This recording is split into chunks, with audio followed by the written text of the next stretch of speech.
Hi everyone, my name is Raymond P.K. and of course I'm a student at UMCAT Uganda, that is School of Journalism. I just want to invite each one of you who is out there and you're yearning to become a professional. Do you want to make your dreams come true? UMCAT is the good deal for you today and tomorrow.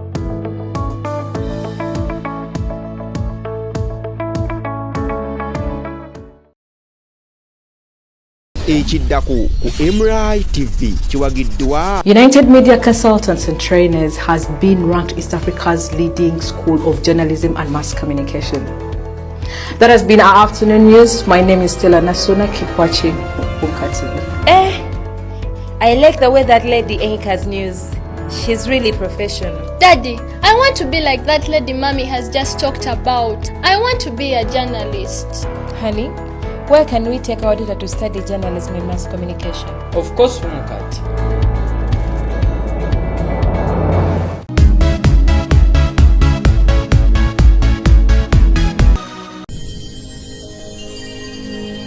Oli ku MRI TV eddoboozi ly'omuvubuka.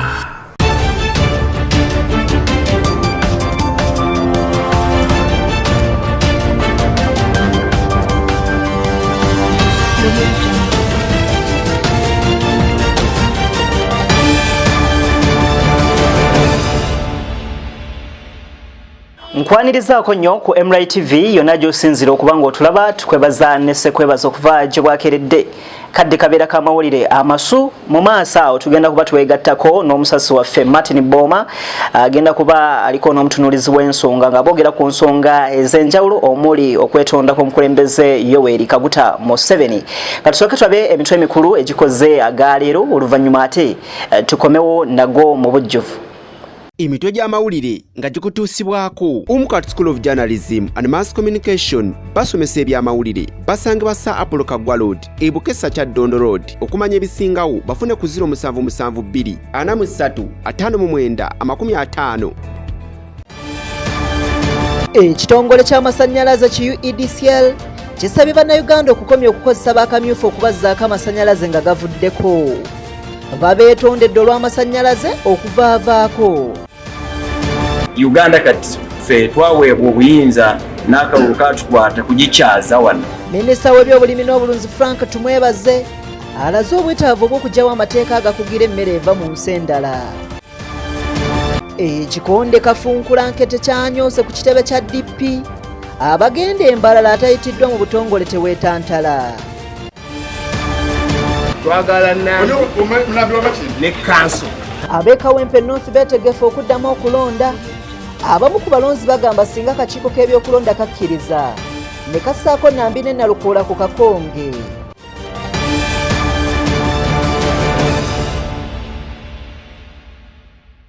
Kale nyongera okwebaza yakatweyungako okyali ku MRI TV era osooka ongera tugobera ku mukuto gwa TikTok sako ne YouTube. Mu ntandikwa twakutegeezeza nti omusasi waffe Martin Boma ali mu bitundu ebyebuziga. Martin Boma, tandikira.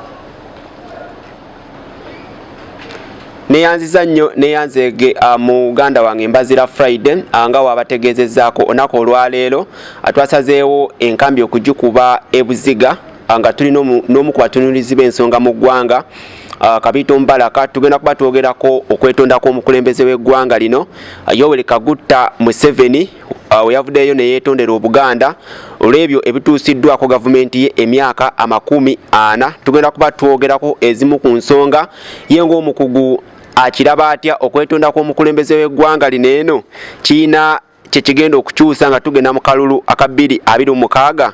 Nkwanirizaako ssebo.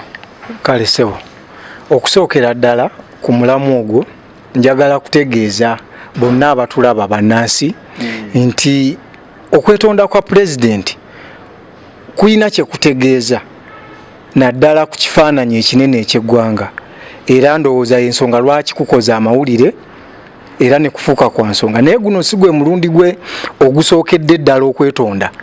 Pulezidenti azenga yeetondera abakyoli, yeetondera abayindi ku kyabatukako mu 1972 oluvannyuma lw'okugobebwa. Kaakati ekigenda okulaga nti okwetonda kwe kulimu ensonga oba eggumba kwe kuteekesa mu nkola ebimwetonza. Otherwise abatugoberera abagoberera zino ensonga balina kukyetegereza nti kati kirabika campaign zatandise ez'omuggundu. Bwe kitabeera ekyo yenga ye credit yazifunye si mu Uganda okka wabula n'ebweru w'eggwanga kubanga ate ekyo kisinga kukola nnyo ebweru w'eggwanga okusinga wano ate mu Uganda nti omuganda bw'aba anyiize wano mu byafaayo kizibu nnyo okumala ganyiigulukuka okuleka ng'ogenda kuteekawo ebikolwa okugeza okuta abaana abasibe abali mu makomera okuzza ku bintu bya Buganda singa ekikola gavumenti n'ekikola n'ezo ensobi ye nga zaayogerako zitegeerekeka kubanga oba weetonda oyogera kye wakola yakola ki. Tugambe nti okuvaayo kw'omukulembeze w'eggwanga okwetondera Obuganda wagenda kubaawo ebikyukako n'ekyokubeera nti akalulu akawedde aka 2021 okuva mu kibiina kye ekyakulembera ekya NRM bakola bubi nnyo mu Buganda. Eno teri nga manduso nga tugenda mu kalulu aka 2026 oba oliawo ng'okwetonda Abaganda bagenda kuddamu balonde ababaka ba NRM. Kiyinza obutamuyamba ekyokwetonda ng'abala kalulu mu Buganda kisobolera ddala obutamuyamba wabula okumusonyiwa basobola okumusonyiwa kubanga omuntu bwe yeetonda asonyiibwa n'ekiri ekyakalulu ate kiralamuko era njagala oteekewo abiri abatulaba ku MRI TV bakyetegereze ogenda kukiraba ng'era tekiina nkyukakyuka kyekigenda kukola ku bannayuganda wabula bekikwatako okumusonyiwa basobola okumusonyiwa.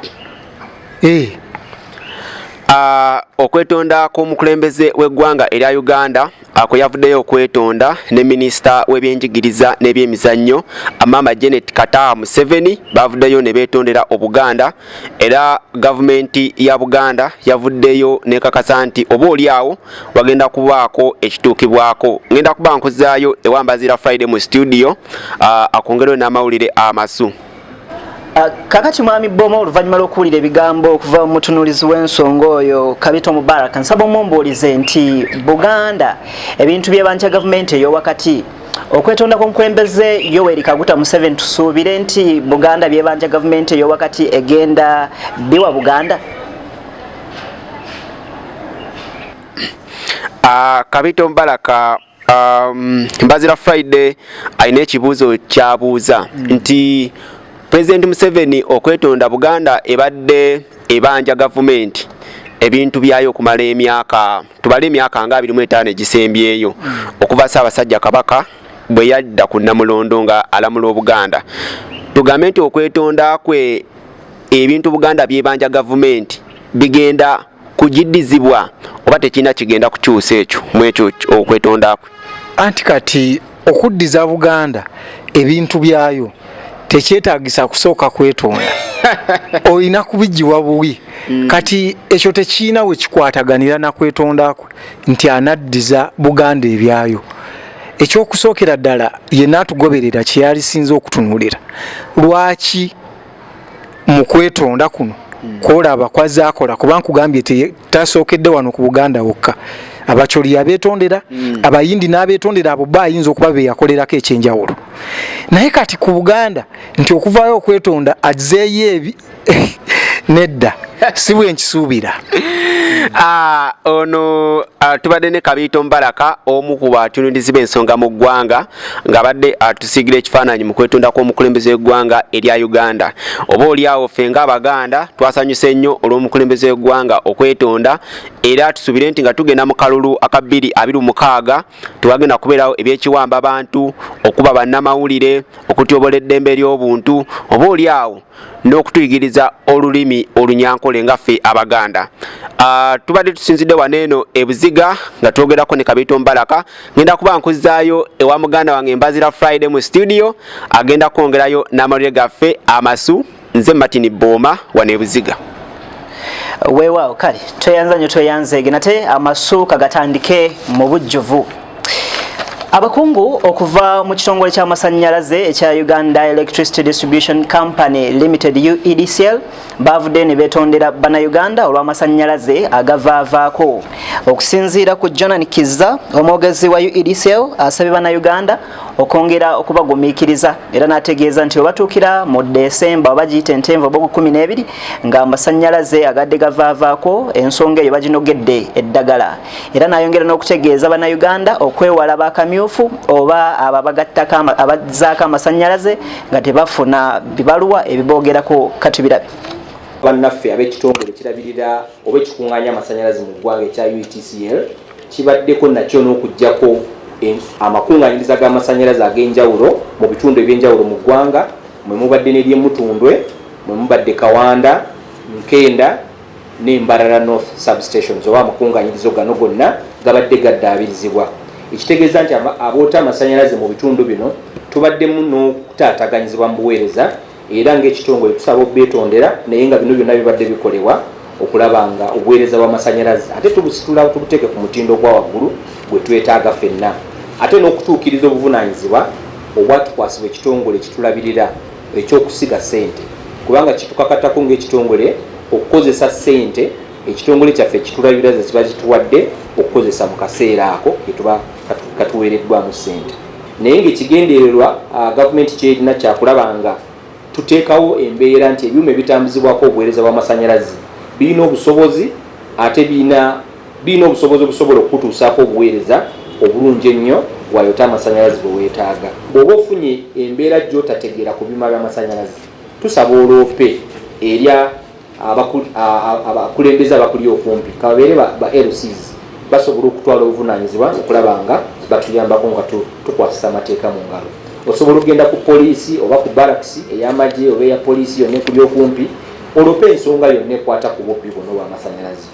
Naye n'ekirala bw'olaba nga bino byonna tobisobola osobola okutukubira ku simu zaffe ezitali za kusasula. Simu zino ziri 0800 20 38 0800 285 285 ne 0800 385 385. Osobola okulopayo ensonga yo ffe ne tufuna engeri gye tuweerezaamu ab'ebyokwerinda obubaka ne basobola okutuukako. Kale eyo ku Media Center nga tuvuddeyo, Minisita w'ebyobulimi n'obulunzi Frank Tumwebaze alaze obwetaavu bw'okuggyawo amateeka agakugira okutambuza emmere okuva mu nsi emu okudda mu ndala. Kakati Tumwebaze asinzidde wano n'ategeeza nti gavumenti egenda kwongera okuyambako bannayuganda mu nsimba ya lumonde saako n'obumonde ekinajjawo endya embi mu ggwanga erya Uganda saako n'abantu abaliwangaaliramu. Katubirabe okukyaza conference ya gibayita potato conference. Buli mwaka eno conference association y'abalimi ba lumondi n'obumondi byawuka mu bitegeere obumondi butono obuzungu mweta buzungu n'olumondi yaffe. Uganda kati ffe twaweebwa obuyinza n'akalulu katukwata kugikyaza wano era tukisiima. Mu East Africa tuli bakusatu okufulumya lumondi n'obumondi, tugenda kuteekamu amaanyi tubeere ne number 1 olw'okuba ettaka lyaffe lirungi tulisinga banaffe. So obumondi n'olumondi twabusanzeemu bituyamba okuggyako ebizibu bya malnutrition, endya embi, oyinza n'okuba emmere. Abantu balowooza endya embi ya butabeera na mmere. Obutabeera na mmere kizibu nakyo kiri awo, tulina kukirwanyisa. Okirwanyisa otya? Mulima ne mufulumya emmere nyingi. But oyinza n'okuba n'emmere emala bati mbi etekuwa kiriza mu mubiri. It's an outcome of lacking the nutritious food. You could have plenty of food, but which is not malnutritious, which is not nutritious, and you suffer malnutrition. So potatoes are one source of great nutrition. eyo nga tuvuddeyo ekibiina ki Democratic Party DP kigenda kulonda akakiiko ka DP akajjuvu akagenda okubeera embalala. Kakati abawagizi ba Richard Sebamala ne Lulume Bayiga basazeeko ekitebe eky'ekibiina nga balaga obutali bumativu obugendera ddala mu maaso mu kibiina kino era ekivuddewo kubadde kwekuba ebikonde katubira. Koye ulunaku kuja kukuta NRM. Kama mtate NRM. Za musajja wa DP. Tilikoye. Abale yesawa. Abasajja bano batuleka kibiina kyaffe bagereje balagwa. Bakagera mu Leaders Conference ya mirundi eki. Sira bakomukanya omukulu wa NRM. Tetwagala kutumanyira. Ekibiina kyaffe buno kukirulo okukuba makola mashamba. Bakumye banka de. Nebonekana akasajja akalulu kamanyi. Nebugala fafagana. Zenjagala mmawo awo owakiri mukube bibiri ndakumanya maze akitunda mukabanya omusaayi musafari yagamba nsengula mirambo eno dipisi yakuliwa musaayi yamazima nawekanya zayogera kabanya mutala bwekolanga sijekwanga simanyi nakyetta kitange dipi yaffe tujagala namugenda muleta sale ajajja mu lukiiko lwaffe tumuliize naye tujafiirayo bufiira tugenda kubeeno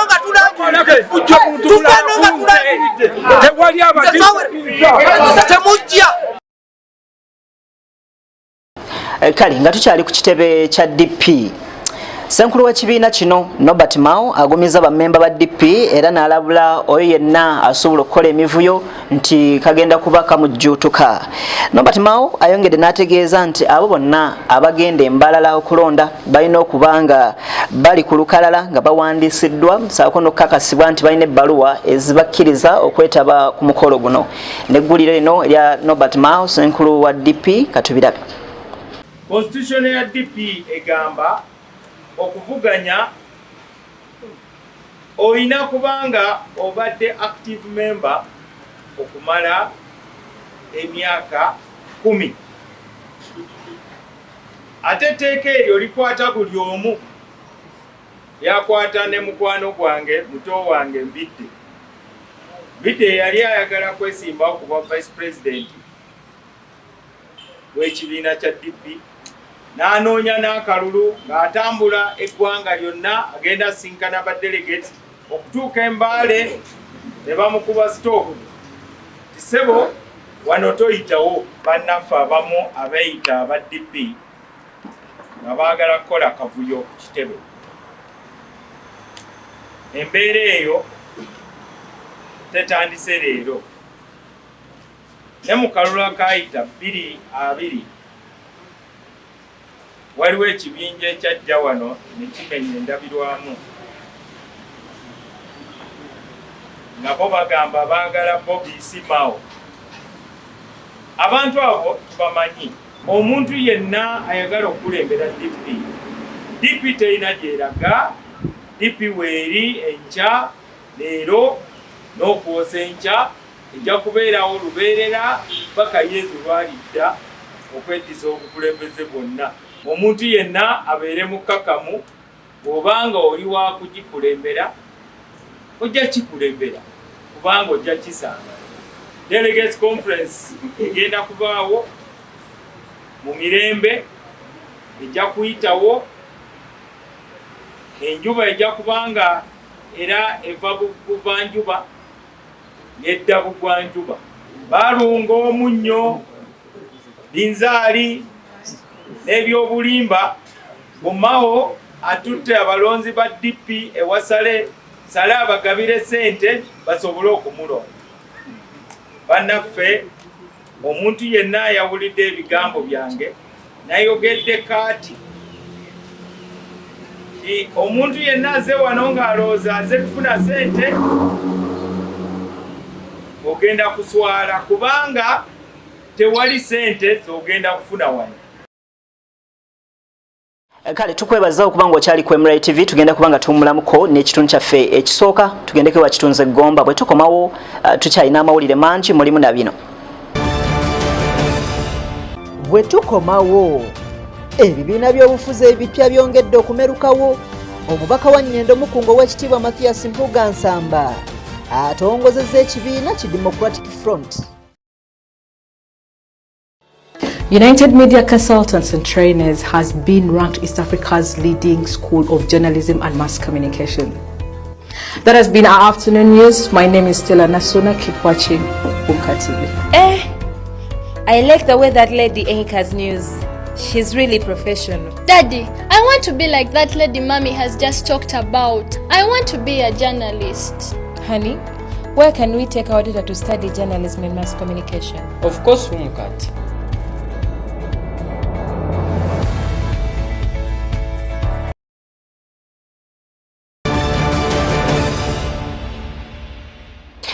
Kali nyongera okwanirizaako nnyo mu kitundu kyaffe ekyokubiri okyali ku MRI TV. Bwe twengera n'ekitundu kyaffe ekyokubiri oluvannyuma lwa kkooti enkulu okuwa ensala y'omusango gw'okulonda kw'e Kawempe North, kaakati abatuuze abawangalira mu Kawempe North bategeezezza akakiiko k'ebyokulonda nti ku Kakonge baagalako Farida Nambi owa NRM saako ne Elias Nalukoola owa National Unity Platform zaabike emipiira. Ate bo ababaka ba Parliament abamu basabye kkooti okubeera n'obwetengereze saako n'okuwa ensala yaabwe nga tebeekubidde ludda lwonna. Abatuuze bagambye nti Nalukoola ne bwasigalayo bo bagenda muyiira akalulu saako Nambi n'okwongera okuwaga nti bo ne bagenda mu kkooti ejjulirwamu wakawuta obuva. Katubirabe. I will preserve, protect and defend the Constitution. So help me Allah. Wiki ewedde kkooti enkulu mu Kampala yasala omusango ogwali gumaze ebbanga wakati wa Farida Nambi owa NRM mwe yawakanyiza obuwanguzi bwa munnaNUP Elias Luyimbazi Nalukoola ku kifo kya mubaka wa Kawempe North, era nga kyaddaaki kkooti yamala n'esazaamu obuwanguzi bwa Nalukoola ku kifo kino. Tulaba nti kkooti eyasazeewo ye High Court naye ng'abakkiririza mu nfuga ey'amateeka. Tulowooza nti kyali badde kirungi okumalayo emitendera ne tuwakanya ensala eyo twandifuna ebirungi mu kkooti ejjulirwamu nga bisazaamu ekyo ekyakolebwa omulamuzi Namanya. Okusinziira ku bannakawempe betwogeddeko nabo bagamba nti si bamativu n'ekyasalwawo kkooti mu musango guno era bo beetegefu okuddamu okulonda akalulu. Twagala ne kanso tubalaga amaanyi nti twakoowa Nambi. Eno Kawempe eyinako abaana abaayo. Nalukoola azaalibwa kuno ku kyalo wano we tuyimiridde wano mu Kirokole. Kitaawe azaalibwa kuno. Nambi ewammwe wa lwaki weesiba ku bannakawempe?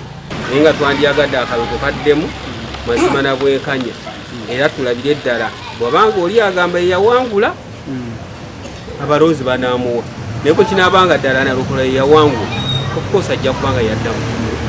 Enkoko zigenda kulonda ku luno kubanga ttandisa okujondaka muntu bupya. Abatalonda bagenda kulonda.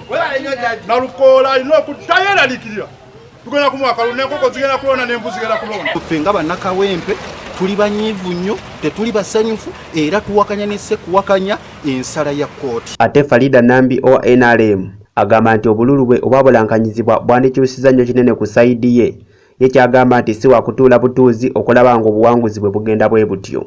Bw'ogeraageranya obululu obwawanguza Nalukoola omutwe gumu kasanvu n'obwange akenda mu 58 obululu buno obutaakomawo ne bwe gwandibadde mutwalo gumu gwandikyusizza mu results ez'ebyokulonda. Kati gano mateeka that ekyo kyokka mu mateeka Electoral Commission eba eyina okusala amagezi olw'okuba bo bakola nga balina ne supplementary budget oba budget esukkulira budget gyeyankosezza mu kulonda eba eyina okuddamu okutegeka awo.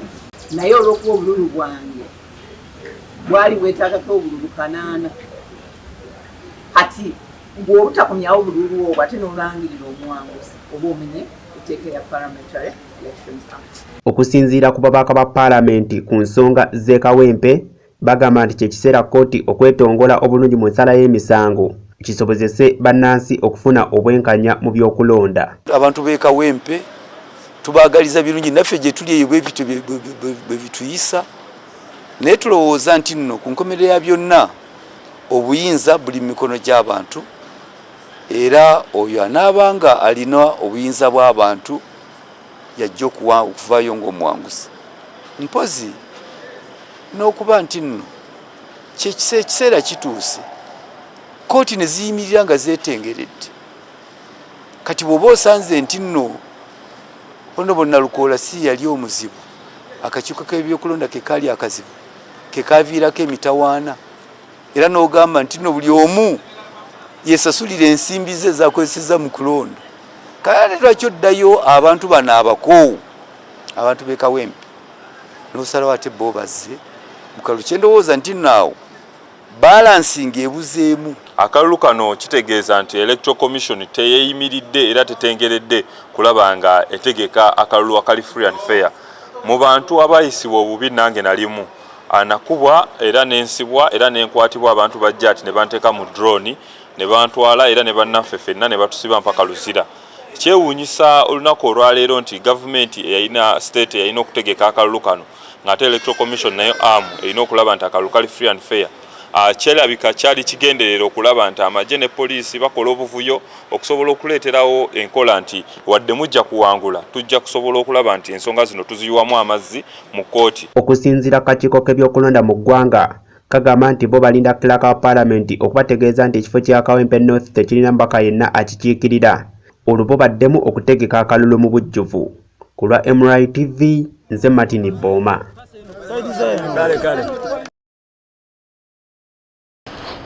Mu bya Kawempe nga tuvuddeyo tugenda kweyongera n'akanyumero kaffe ak'Akamasu. Akamasu tukuleetedde abakulembeze b'Afrika 5 abakyasinze okwejalabya ne ssente z'omuwi w'omusolo era nga zino zibalirwamu obutitimbe n'obutitimbe bw'ensimbi. Omunoonyereza waffe Kabito Mubaraka yabirina katubirabe. Leero ku Kamasu kaffe tukuleetedde abakulembeze b'amawanga ga Afrika abakyasinze okwejalabya. Kitegeeza bagalina era bwe bagayita gabayitaba. Mu kyokutaano Pulezidenti Paul Kagame owa Rwanda abasinga bamumanyidde ku kukulembera Rwanda mpaka kuwulira bubi, ate abandi ku ttiimu ya Arsenal the Gunners azitowa $5 million. Abasajja bayina ensimbi ze trillion 18 mu obuwumbi 3 mu obukadde 76 mu emitwalo 449. Mu kyokuna ye Pulezidenti Teodoro Obiang Nguema Mbasogo owa Equatorial Guinea azitowa $6 million. Mu za Uganda trillion 2 mu obuwumbi 205 mu obukadde 43 mu emitwalo 66. Abasajja balya ssente ibanange ono yalwopwa nako lwakwejalabya. Mu kyokusatu ye Pulezidenti Ali Bongo Ondimba ono wa Gabon azitowa $1 billion emu. Era ono musajja yejalabya anti enkola gy'akikolamu ya kitalo mabeere n'omugumba agamera. Mu za Uganda ze trillion 22 ono azijjamu oyiro wa Gabon. Famire ye eyina ebibuga mu Europe okugattako n'akabuga akake kayina mu Paris ekya France. Mu kyokubiri Bola Ahmed Tinubu Pulezidenti wa Nigeria mu kwejalabya akwata ku $4 billion 4. Mu za Uganda trillion 14 mu obuwumbi 652 mu obukadde 519 mu emitwalo 16. Oyo ye Bola Ahmed Tinubu. Mu nnamba emu kati ono buli omu amulinze owedda era nkakasa mumumanyi musajja yejalabya atambula n'ekisawo ky'ensimbi nga bwagaba ssente olwo n'alyoka abinika bannansi emisolo egy'enjawulo. Ye King Muhammad owookuna ono wa Morocco azitowa biliyoni $8 mu kwejalabya. Mu za Uganda ze trillion 29 mu obuwumbi 305 obukadde 38 mu emitwalo 32. Jukira Morocco nsinga gaddala era mu Africa yensi ekyasinzemu ebyobugagga n'akathimbi akawerera ddala. Kati akasente atoola okwo nga bwalya. Kati nno bambuuza ate owa Uganda nga twomwogeddeeko. Ebyo ayigigi Betkamya tannabifulumya. Kabito Mubaraka, MRI TV, ku Kamasu Amasu. Kale toyanza nnyo Kabito Mubaraka okutuwa okunoonyereza okwo. Bwe tweyongera n'amawulire gaffe Amasu ng'akalulu va mu mpitawo 2026 kakubye koodi ebibiina by'obufuzi ebyenjawulo omuli ebipya byongedde okumerukawo mu ggwanga erya Uganda, nga muno mulimu ekibiina ki Democratic Front era nga omubaka wa Parliament owa Nnyendo Mukungwa Mathias Mpuuga Nsamba ye yakitongozezza. Mpuuga ayongedde n'akuba ebituli mu kwetondako omukulembeze Yoweri Kaguta Museveni n'atuwa n'omukulembeze eyaliko we Tanzania Julius Nyerere nti ye bwe yeetonda ate n'alekulira n'ategeeza nti ate ye omukulembeze yeetonze ate ng'akyayagala okufuga. Na bino katubirabe. Wansi wa DA n'omwana azaalibwa tugamba mwana wa DA. N'olwekyo bw'abukkiriza okugamba nti ozaalibwa mu luggya muno ne tugamba mu luggya muno tuli basezi, mu luggya muno tukola bwe tuti ky'okola okukkiriza nti oli mwana wa DA obukkiriza enkola ekkiriza okukolera awamu era ekkiriza mu kugatta abo abalina olugendo lwe batambula olw'obumu. Twatambula ne tusinkana ebibiina ebyenjawulo ng'ekigendererwa kuteekawo ompuliziganya era njala kutegeeza bannaffe bonna abali ebibiina ebyenjawulo enzigi zaffe n'amadirisa n'obumooli biggule okuwuliriza bye baalaze mu kwetondera eggwanga n'okwetondera Obuganda. Nze nga Munnayuganda ng'omukulembeze ng'aliko omuweereza wa nnyinimu tujaniriza naye okwetonda ne mu ddiini gye nsoma bw'oba weetonda n'ekiwakola okyogera teweetonda. Bw'ogamba bugambi nti banaye munsonyiwe oyinza okuba nga weetonda tuyitako misinde ng'odduka mu motoka zo tufuumulira nfuufu nga kyeweetonda. Okuggyako ng'otubuulidde ki kyeweetonda. Yali mukwano gwe ennyo omugenzi Nyerere yeetondera abantu b'e Tanzania era bwe yamala okwetonda n'alekulira. Mwalimu Museveni nga wali muyizi wa jjeno wa Mwalimu Nyerere ekyo bw'akikolera bannayuganda anaaba agenze mu byafaayo. Kale tukukulisaayo katugendeko mu mawulire gaffe ag'ebunaayira. Ekitongole ky'amawanga amagatte n'ebitongole ebyenjawulo byandiba nga bitendewaliddwa olw'enjala ani amuwadde akatebe eyeeyongedde mu lw'ennandala lw'e Gaza. Embeera eno yaleetedde abantu abamu okufuna obuvune saako n'abamu okufa olw'okugenda ne bazinda kitebe we batereka ebyokulya era kino kireetedde ddala okweraliikirira mu lw'ennandala lw'e Gaza. Na bino katubirabe okuvaako ebweru w'eggwanga. Minisitule y'ebyobulamu ey'olw'ennandala lw'e Gaza egamba abasukka mu omu nga Bapalesitini battiddwa ate nga 48 bo babuusewo n'ebisago.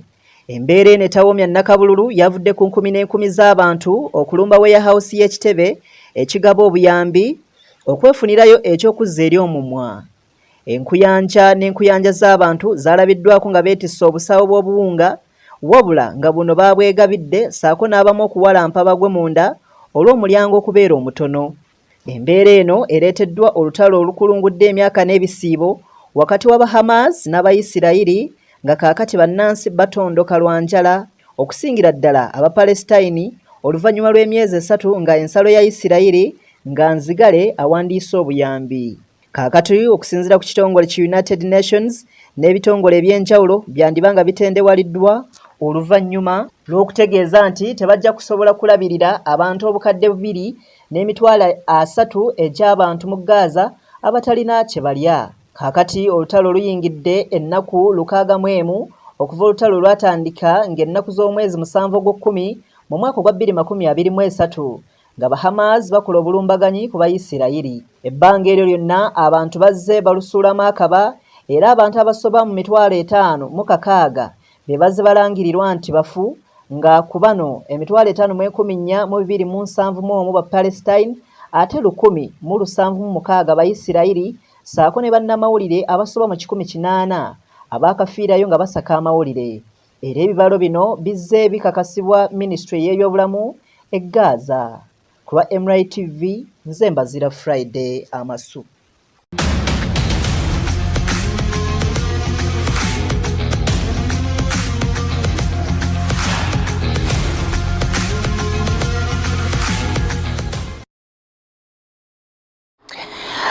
Kale buli bwowulira bampa manya tuyingidde ettu ly'ebyemizannyo. Kakati olunaku olwaleero ettu ly'ebyemizannyo tulikoledde Doha, Qatar. Tukuleetedde ekisaawe ky'omupiira nga kino tebakizimba wabula bapanga kipange, kitegeeza omupiira bwe guba guwedde basobola okukipangulula. Boma Munnabugerere yalina ettu ly'ebyemizannyo olunaku olwaleero nga bulijjo.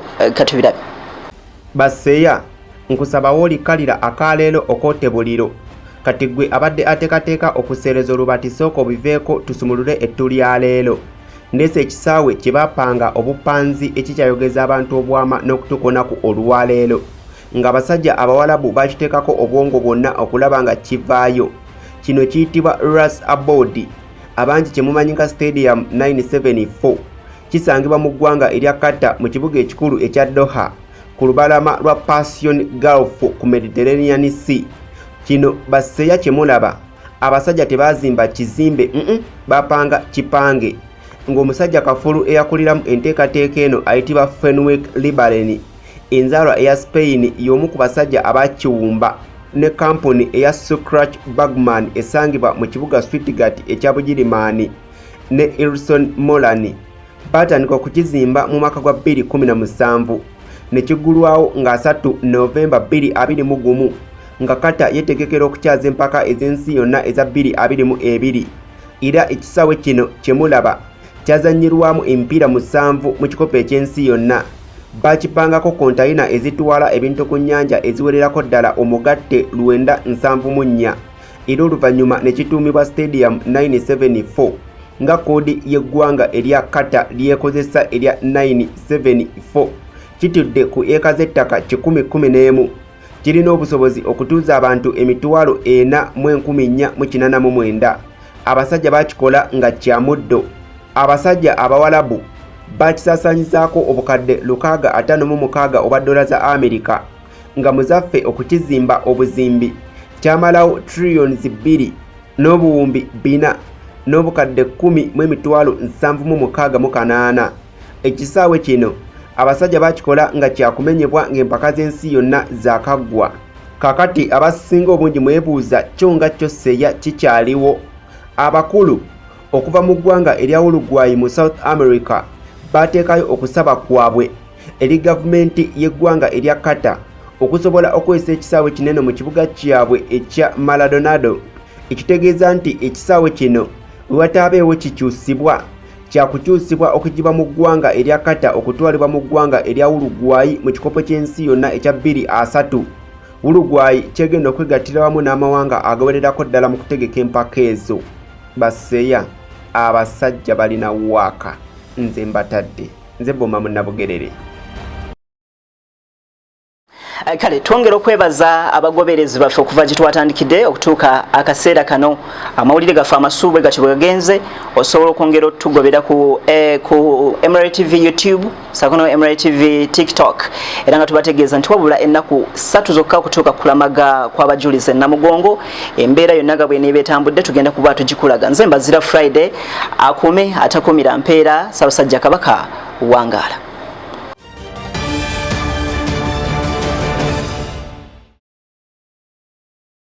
Hi everyone, my name is Raymond PK, and of course I'm a student at UMCAT Uganda, that is School of Journalism. I just want to invite each one of you who is out there and you're yearning to become a professional. Do you want to make your dreams come true? UMCAT is the good deal for you today and tomorrow.